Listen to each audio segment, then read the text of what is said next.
being in environments where I don't speak the language, although yes, I am, Caribbean American, right? I look very different than, folks at the school that I was attending, with the family that I was living in. So that really put me in a position to adapt and being adaptable and being accepting of other viewpoints. Those are all keys as a recruiter, as a person that is trying to marry and merge the goals, desires, wishes of a candidate and the goals, desires, and wishes of an organization. How do you put that together? You've got to be adaptable. You've got to be able to read between the lines. You've got to be able to extract information that's going to help you. So I find that being in environments where I don't speak the language, I, don't know the culture as well as I would love to, but being fully immersed into it, it forced me to be adaptable. It forced me to develop those soft skills, right? Because one thing that's universal is just connection. Connection is universal. So how do you connect with people? Staffing and recruiting and going on all the client visits in the world is all about connection. So that's really what drives the business. And I want to make sure that, the recruiters that I bring on board, as the company grows, operations staff, all these things, there's a true connection between us. So I think traveling and seeing the world and visiting China and, being in Japan for several weeks. Again, these are all cultures and continents I'd never visited before, had no experience on, did not speak the language as well as I would have liked to, but I made it work. And it was a enriching experience overall. 100%. 100%. Yo, plug me in.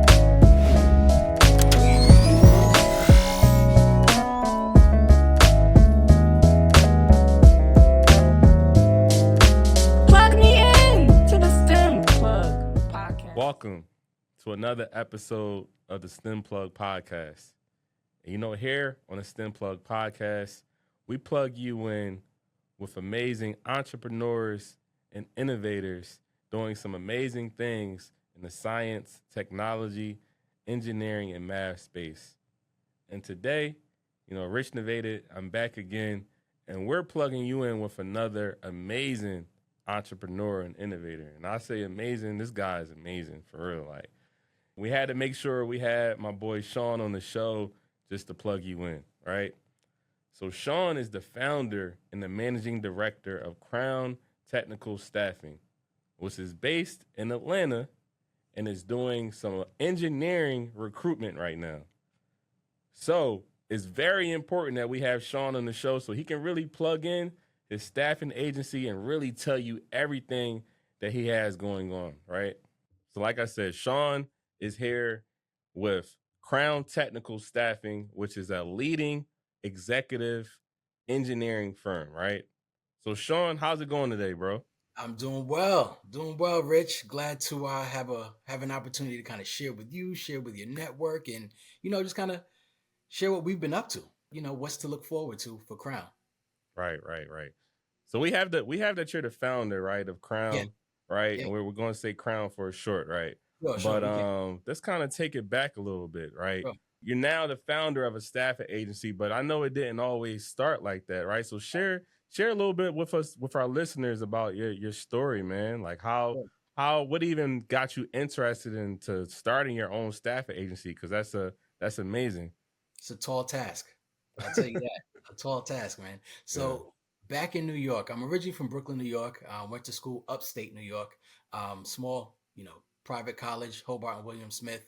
And upon coming out, it was at a time where it was just a little bit tough, right, to get into the job market and really come in with entry-level skills, not having worked for an established company before.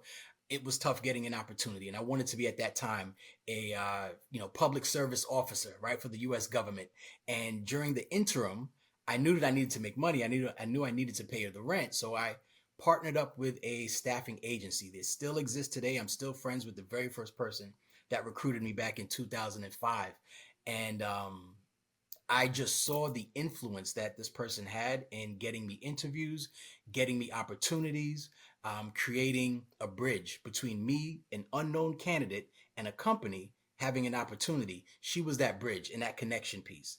And I knew I wanted to be that person, the bridge, the connector for the brown, underserved, hardworking community that oftentimes they don't get that shine, or they don't get that prominence within a lot of organizations, or even the visibility in a lot of organizations. So I wanted Crown to be that bridge, right? Similar to the connector that I had in my life, be that bridge so that we can connect, communities to amazing manufacturers and design teams that have great products, have great services, and they're just not known just yet. Wow, wow.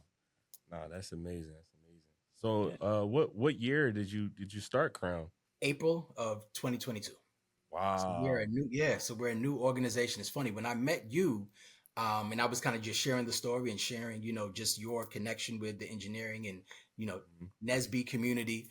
I knew there was some synergy there, and I felt that at the beginning of the Crown Technical journey, I knew that key partnerships was going to be important for us to get the name out there and for people to know whom we were and to know that we are a home for engineering and technical staff, right? And engineering and technical employees. So that was the primary focus. Wow, wow. Nah, that's amazing, man. And it's a year, and you already taking off, right?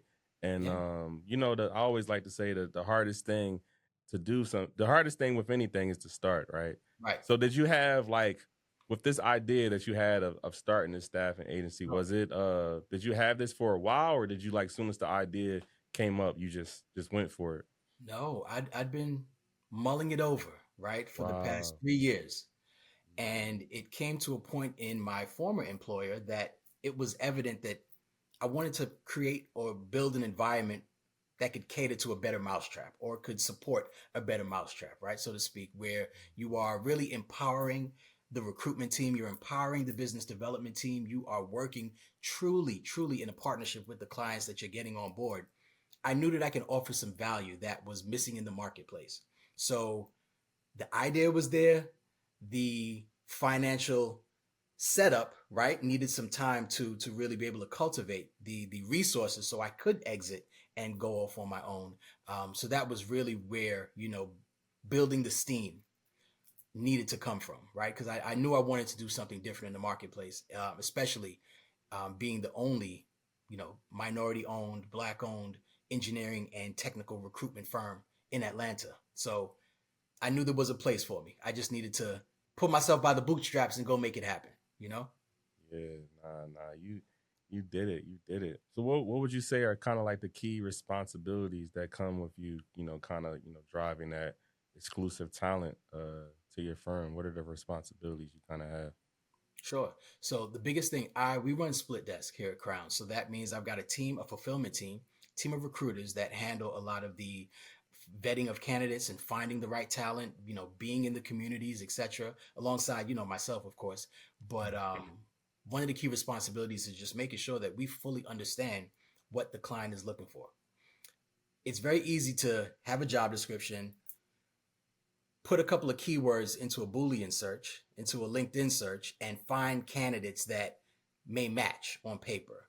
But there's so many nuances within recruitment that you've truly got to be partners and you've truly got to understand it's a dance. There's an ebb and flow, right? Some days you're going to find some really good rock stars, other days it's going to be a little bit tough. So understanding that partnership between the client is a key indicator that of the company's health, right? Because when you've got clients that really sing your praise and are truly married to your process and the way that you're doing things, and it's a give and take, man, magic can happen at that point. So I'd say really understanding the responsibilities of connecting with the client, having outreach, and connecting with candidates in just different groups, different networks that they perhaps belong to. Those are all key ways to really connect at a grounds level with the type of talent that's needed to bring these products and bring these manufacturers to life. So what type of talent would you say your ideal talent? If you can see an ideal person that you would Right. like to kind of put in specific roles, what would you say you're looking for? So we're focusing on four different verticals or sectors in the manufacturing industry. So we've got oil and gas, renewable energies, medical device electronics, and automated and industrial machinery, right? So companies that are designing and engineering or designing and manufacturing. So we're looking for the manufacturing engineers. We're looking for mid-tier, mid-career talent. So we don't deal so much with entry level. It's more so I've been in the industry, been an engineer for the past 3 or 5 years. I'd like to step my career up and go to an employer that's going to give me, and they lay out their goals. They lay out what's going to make them make a move, and we match that, right? So Okay. the engineers from manufacturing, electrical, mechanical, controls engineers, automation engineers to your field service roles. So yes, once you are a mid-tier engineer and manufacturing specialist, all the way through your leadership roles, right? So your VPs of manufacturing, your VPs of engineering, those are the type of leadership, frontline leadership positions that we are focused in on, as well as the support staff that's helping them, the engineers that are actually going out and doing the work and servicing the clients. Okay. And are these roles, and I know you're, the company, you're based out of Atlanta. Are Yeah. your roles in specific areas, or, what areas are most of your roles in? Or are you all around the country? Yeah, it really is all around the country. So I want to own the backyard, right? So the Mm, Southeast is really where quite a bit of our business is right now. However, we do have clients all throughout the Northeast, throughout the Midwest. A lot of the companies that we work with have multi sites. So although they may be based in Pennsylvania, I'm recruiting for a software engineer in California right now, right? Just as a mm. point of reference. So yes, some of the clients are multi-site, so we do have to, make sure that we service all their opportunities. With anything in life, right? I always say, relationships are key, right? Relationships are it's not about what you know now no Right, more, right? right. So, do you have to like travel to a lot of these different cities and states where you're like you're looking to build with different companies to build those relationships? Like, do you have to travel a lot? So, for example, we've got a client right now based out of Austin, right? They're in Austin, Texas, and they are building out a new manufacturing facility, right? So they're going to be bringing manufacturing from their Midwest site down to Austin. It's in our best interest to make sure that we're there to support the client. One, to really be able to see the vision for the facility, right? So we can know exactly what type of talent is going to be needed, right? To take them to that next level and help them sell more and service their clients even better. So in a scenario like that, right, where there's a long-term partnership, there's a big time opportunity, I will absolutely fly there and make sure that we're there in Q1 to help them set up. Other companies that are local to Atlanta, I'll visit. Absolutely. Because there's something about that personal touch, right? Because one thing we are not is a commodity, right? We certainly want to make sure that the personalized service, the white glove relationship and service is there. So that's really where, we were able to differentiate and kind of separate ourselves, because I certainly will go to the clients. And there are others that we Zoom, we Skype, we, have the video chats, and that's the level of our relationship for some of the clients as well. So it truly depends on what's going on with the client, what stage of the manufacturing process they're in. But absolutely, we have no issues with getting that FaceTime and visiting, doing a little bit of lunch, some dinner, Yeah. absolutely, Little NBA game. I know you like the NBA games. The absolutely. little NBA games, anything. So you're a Easy. Hawks fan? Funny. So I'm a Brooklyn guy, okay? Oh, And I've still held true to that, right? So I've got okay. my Brooklyn Nets, my New York Knicks love affair, Mm. and it's still strong. But I'm an NBA guy all around. So truly, all 30 teams, I'm going to visit and get to a home game, right? So I Oh don't I don't man. care what the market is or where they're located. My goal is to get to one home game for each team. Wow. I'm So a yeah, big NBA fan too, man. We're gonna have to catch a game sometime for sure. absolutely, absolutely. I've done Charlotte. I've done a couple. I've knocked off 11. Yeah, 11 or 12 of the teams so far. So I got a ways to go. But before my time here expires, at least one. Yeah. Yeah. So is that one of like your happy places and be watching the NBA that gives you that kind of work life? I mean I don't like really saying work life balance because once you at a certain level, it's I mean that's talking about it. Is there really balance? Like I mean it's work, right? I mean it's harmony. I like to say harmony, but that balance word sometimes gets tough. But is that your kind of thing you that kind of brings you a happy place? That's my thing. That in nature, right? So my Mm. family's Jamaican. I'm first generation born here in America. So my wife, she's like for a person that whose family, whole family, and I've spent several years in on the island. You really enjoy nature, and it's like woods, trees, mountains, things that are not indigenous to a island like Jamaica. Those are the things that I enjoy doing, and that brings me peace, man. So biking, I like a good hike. I like a good, NBA game, watching, a movie, a family night, roasting s'mores with my girls. You know what I mean? I've got two toddlers, man. So that brings me peace. Spending that quality time. Yeah, yeah, nah, that's you definitely have to have that something that kind of gives you that takes you away some from time to time, right? And space, man. It's needed, especially when you've got big time responsibility now, right? So it's imperative to create that space. Absolutely. Yeah. I want you to kind of plug us into like, your insights into like the Yeah. current trends Yeah. and challenges and like really recruiting engineers. What are the trends and the challenges? Sure. So what I find now is that there is a not so much even in just engineering, but in the manufacturing sector on a whole, the skill set, right? There Mm, is a difference between where we want to go and the type of skill that's in the marketplace to get us there, right? So we're finding that there's a lot of upskilling, right? Existing employees that you're looking to retrain, you're looking to, really, really give them the tools that they need to take their skill set, to take their career to the next level. That'll, of course, help the company overall fill a gap, right? Whether it be a leadership gap or a skill set gap. And then you've got bringing in new talent, new hires, and integrating those two. So I find it right now, AI and so many different sectors of the marketplace right now, they truly rely on being able to automate, make sure that those automation tools have the right talent to support it.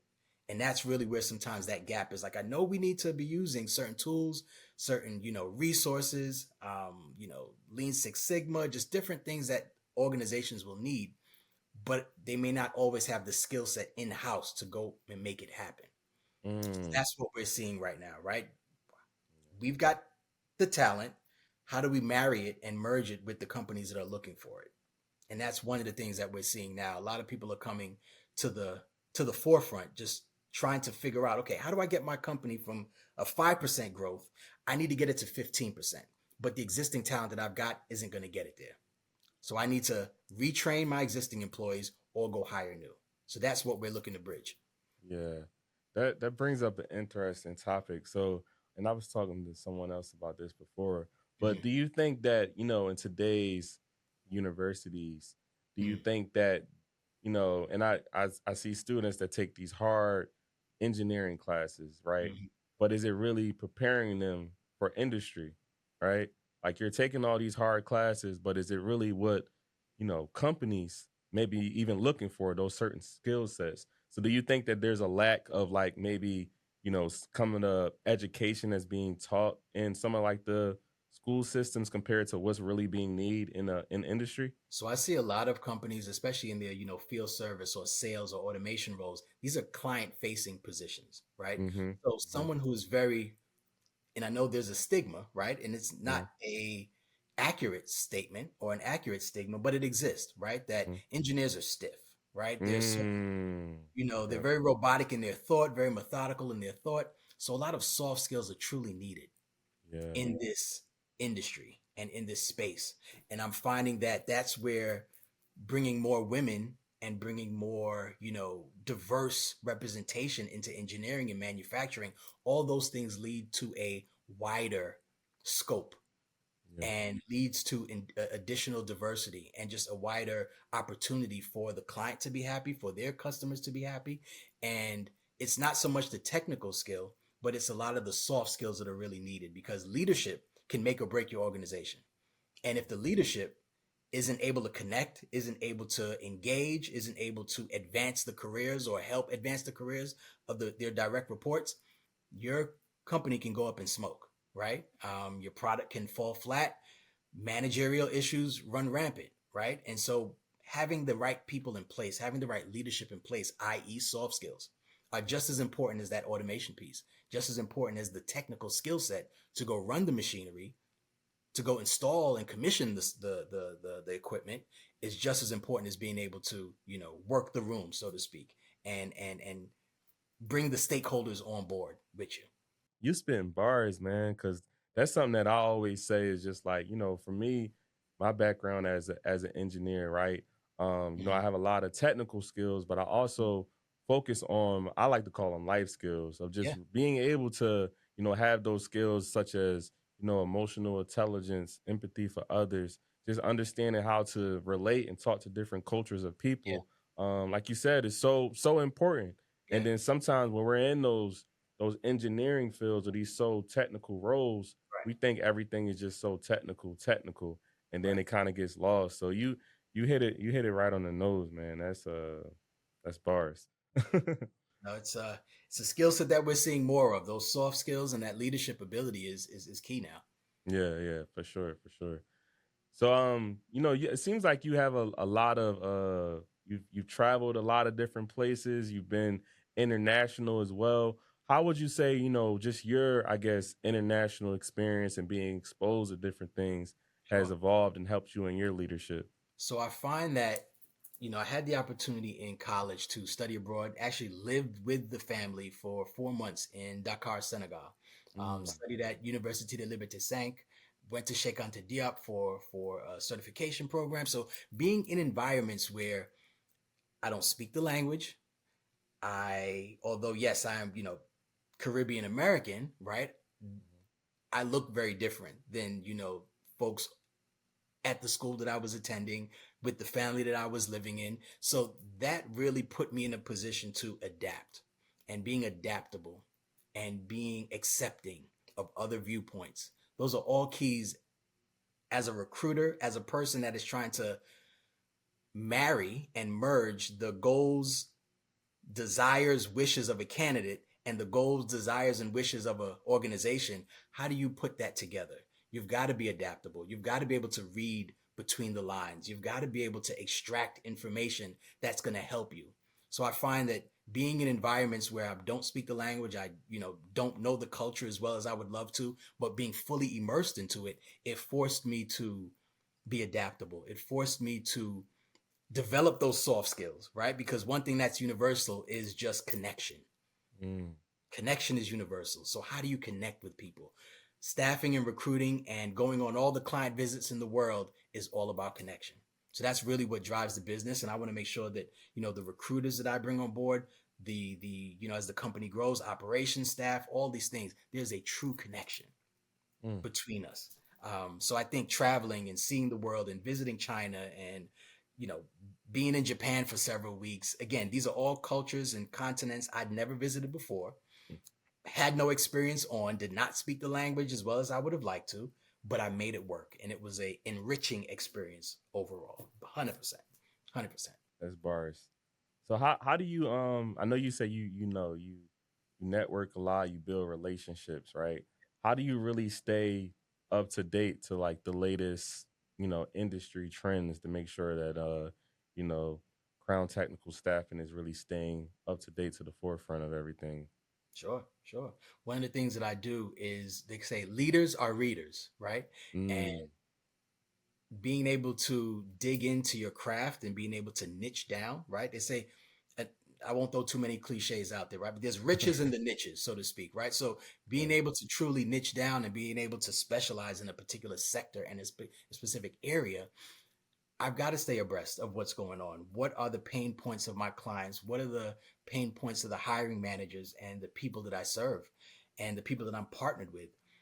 We put out not a podcast, a newsletter every single week, every Tuesday on LinkedIn. You can catch us dropping information in a newsletter format. So I'm writing that. I'm personally writing that every single week. So to get the content, to get the information, I've got to stay abreast. There's several different, books and publications and other newsletters and courses that I take, mentorship groups that I'm a part of, and it all kind of helps me formulate the go to market strategy and the information that I need to make sure that the clients get what they want and get what they need. So yeah, it's critical, right, to stay abreast and stay on top of the market. It shifts. it's shifted since I've started the company in April of 2022. So you really got to stay ahead of it, and a big part of that is for me mentorship.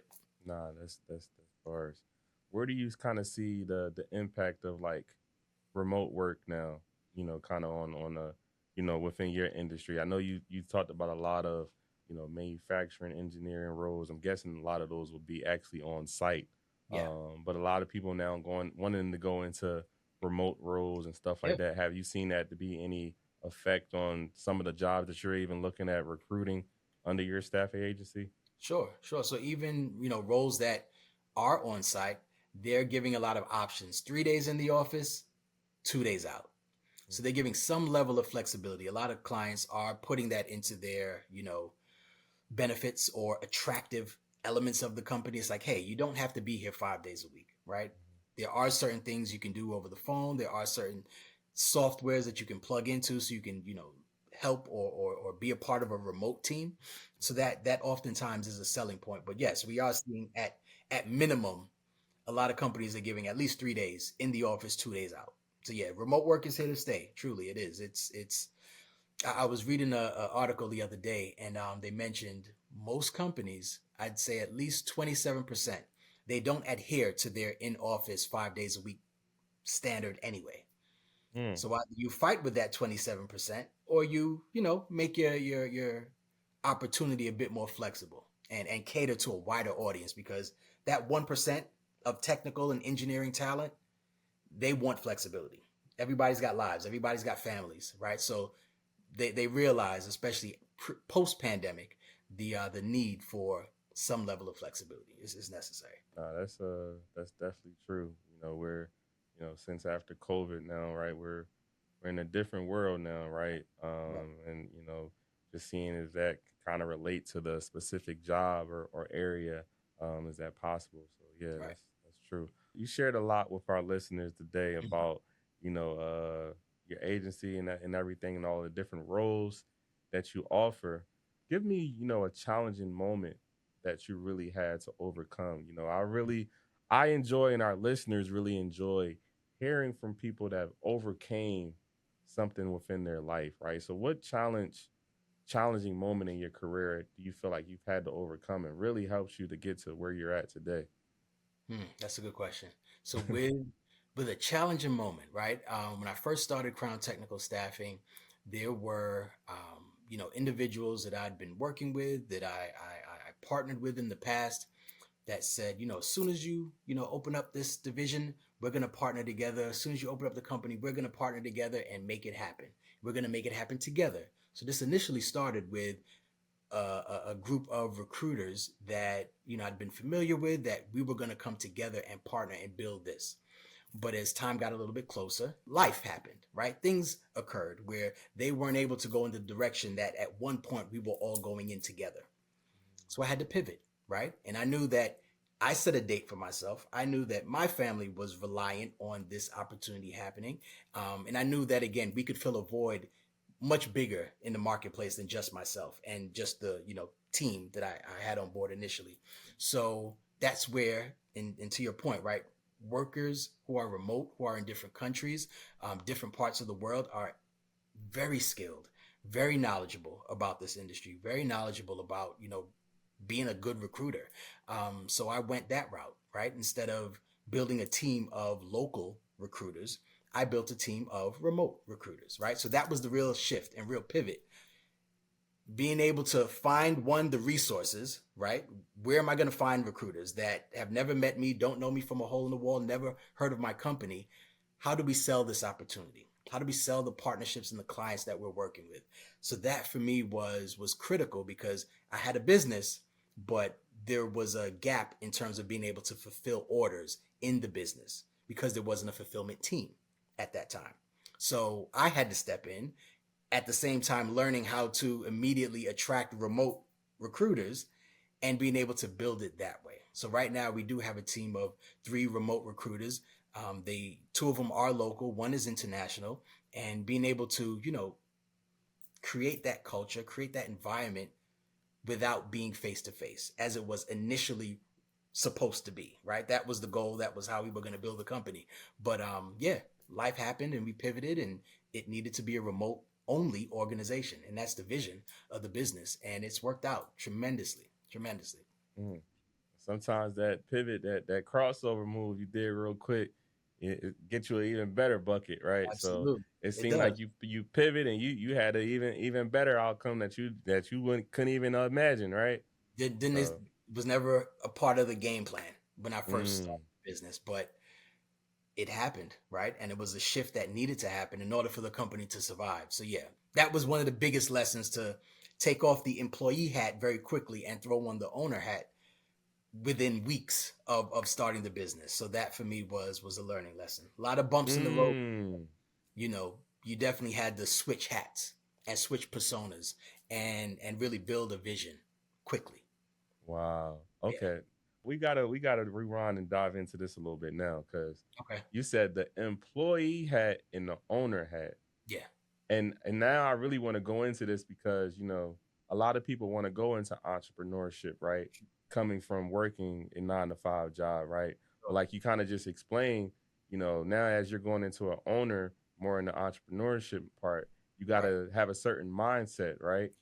So how Sure. did that mindset switch, right? Did that happen overnight for you, or was it like did you have to go through a few things, or like wow, like you kind of said you had to flip that switch? Like how was that? Was that difficult? So for me, I've been an entrepreneur at heart, right? Okay. This is not my first business. I started, I had e-commerce companies, organizations that I, founded and started. I was a part of a network marketing team at one point in life for 10 years, actually. So taking off the I'm just here to help you and actually be the one helping others and being the mentor and being the teacher and being the leader and saying, hey, come with me, not you go do it, but come with me, let's go do this thing together. I've always had to do that in just several capacities in my life. So in doing this though, there was just a lot more financial responsibility critical, right, to making it all happen. So yes, it was a shift that was necessary. There is a difference because everything falls on your shoulders. There is no marketing department. There is no sales department. There is no fulfillment recruitment department. You are starting from scratch, and everything lives and dies on your ability to strategize, on your ability to just go that extra mile, right? Because you certainly do have to go the extra mile. It is not a 9 to 5 anymore, right? It is not a 9 to 6 anymore. You do have to put in work, a lot of work in the beginning. But when you see the results, when you see the fact that you can spend more time with your family, when you see that you can really build a lifestyle and a career for yourself in a way that you just can't do for someone else, the work that you do is worth it. The work you do is worth it. Mm, okay. So are there I guess are there any misconceptions that you want to that people might have of staffing agencies that you want to like clear out and like nah, this is not what a staffing agency is. Like is there any misconceptions you might want to clear up that some people that you see sometimes that people may think of a staffing agency? Sure, there's the perception that it's easy, right? All you're Mm, doing is putting in a couple of keywords, you're finding people on LinkedIn and job boards, and you're just sending them, right? Sending the resumes to companies that need to hire. And that's all you do. And you sit back and you wait for a check. And there's so much more nuance behind it, right? There's so many more gray space, right, that you have to fill. And a lot of that is making sure that the partnerships are correct, making sure that the candidate pool that you're tapping into, the resources that you have, they are nurtured, right? Because just as easily as a relationship is built, relationships can be broken very quickly, mm, right? I actually saw that as a real life example. One of the clients that, wanted to work with us, they had a existing relationship with a staffing agency, but they realized that that staffing agency would often take some of their best employees, some of the best candidates that they presented to them, and they were also sending those same candidates to their competitors. They were sending the same candidates to other companies that were in their direct site because they wanted to win business. They were on the side of the candidate versus forming a true partnership and really being about helping the client through their challenges. They were more so just focused on making a placement. So sometimes the perception is you guys are just in it for the placement. You're just in it to put a body into a job and you truly don't care whether they stick around, whether they're properly vetted, whether they have all the tools and resources that they need to properly do the job, those are all things that you get with an executive search and an exclusive based recruiting firm, right? So those are things that oftentimes are overlooked. And you think, yeah, they're just in it for the money. They're just in it to make a quick placement. And there's so much more that goes into it for there to be a true relationship and true partnership. Okay, so let's look ahead a little bit Yeah, in the future, right? What are the goals and aspirations you kind of have for Crown Technical Staffing? How do you really plan to, really achieve these goals? Plug us in a little bit. sure. So one of the big things, as you mentioned earlier, right? We talked about, travel and especially black and brown kids being able to, come from inner city communities, underserved communities, and being exposed to cultures outside of where they grew up and where they're from. So I'm on the board of a company called All Abroad, as well as an alum of AFS, American Field Service USA. And those are both two amazing organizations that we give 10%, right? Our goal every single year. Again, we're a new organization, but last year we were able to help, sponsor some of the trips that All Abroad went on and, partner with organizations and take some of the candidates or some of the kids that are in those organizations and like send them to an Eric Thomas or a SOS or S2S podcast taping and really give them just exposure both to travel and entrepreneurship. That's what 10% of the resources or revenue from Crown Technical Staffing goes toward, making sure that yeah, there are trips, there are organizations that provide opportunities to kids just like myself when I was 17, right? I got a Mm. chance to study abroad in China for 6 weeks because of organizations like AFS, you know, send kids to Kenya. This year we're going to Kenya again. There's opportunities out there. In Brazil is another place where we're sending children that the high school students in the area. That's part of where the revenue of Crown Tech is going. But more so really connecting with communities of underrepresented engineers and technical talent and showcasing their skill set on a much broader platform. Because truly, organizations don't know about Crown Technical just yet simply because they don't know. But Mm. by the work that we're doing, by the impact on the candidates' lives that we're having, I expect it to grow, right? I expect the word to get out. I Mm. expect there to be growth in both the candidate base and the clients that truly want to create a partnership and want to work with us. Those are the type of organizations we're looking to grow and build with. And I envision in the next, at least 3 to 5 years, we just have really solid partnerships. We have a team of recruiters that are eager to go to market with some really good candidates and partner with organizations that want to take their business, take their company, take market share to the next level. And we want to be the bridge to supply the human capital, the talent that's going to those organizations. So yeah, it's growth. It's growth. Yeah. Growth and impact. That is a huge, those are two real pillars that we stand on. Ours. Impact in our communities, number one, and impact in being able to showcase to other underserved communities that man, there's a much bigger world out there than what you may see right now. And if we can send a couple of kids out there to travel and see that world, and then when they come back, help them get a good job, help them get a good, good opportunity, then man, that's Mm. I can pat myself on the back, I can pat the team on the back and say, good job. Nah, that's bars, bro. That's bars. Well, you definitely plugging in on the STEM Plug podcast, so we know now. Yeah. So I guess one another thing I want to ask. So okay, I'm an engineer. So I'm a listener at home, right? I'm an engineer. I'm looking to Sure. scale in my career. I'm hearing you on this podcast. How can I, get in touch with Crown Technical Staffing? Give us some of your info, how we can, our listeners can plug in if they're looking to apply to a job, check out anything, plug in everything for us. Absolutely. So the website, Crown Technical, www.crowntechnicalstaffing.com. Okay. That's how you can find me on the World Wide Web, right? But also more so on social media is really where I'm most active. Again, our newsletter is there.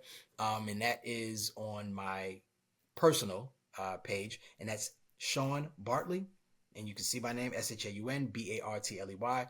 I'm sure you'll have probably that in the show notes as well. You'll be able to, connect with me there, and that's where a lot of the messaging and correspondence comes into play. And yeah, you'll be able to, connect with me both on LinkedIn and through the website. Okay, okay. Now, well, we appreciate you plugging all that in for us today, Shaun, for sure. For sure. So I got another question I just want to Yeah. ask you, man. One final question, and Oh, sure. I didn't ask you this ahead of time, right? But Yeah. you have an amazing background. You've traveled all around the world. Going to a lot of NBA games too. Family man. Yeah. What do you want your legacy to be? When everything is all said and done, what's the legacy? What do you want it to be? Good question, man. I would say, I'd say the legacy, man, is that he overcame, right? As my girls are watching me, that ability to just overcome and still get things done, right? One thing in my household, my kids know I've got to try. Before I ask dad for help, before I ask mom for help, before I ask anybody to give me or do anything for me, I've at least got to try. Because I've watched my dad try, overcome, make things happen, irregardless of the circumstances. So for me, it's the fact that I need you to try. And I need that legacy for me, at least, to be okay. This is a person that tried, that made things happen, that brought resources together and impacted communities, right? And because of trying, because of having that impact, these are the things in place, right? These are the students that he was able to help get the money so that they can travel and experience life overseas. These are the, job opportunities that were created as a result of, hey, we worked with Crown Technical Staffing and they put me in an amazing position at XYZ company. That's the impact. Because I tried, so many people's lives were affected.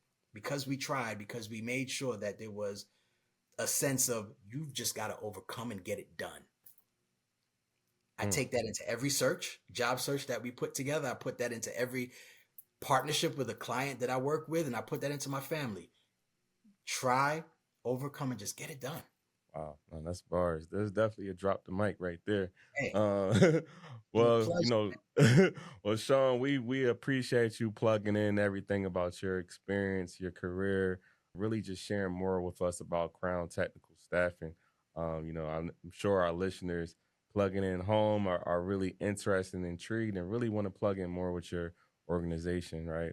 So again, we appreciate you plugging in. This is another episode of the STEM Plug podcast. Make sure you like and subscribe and keep plugging in.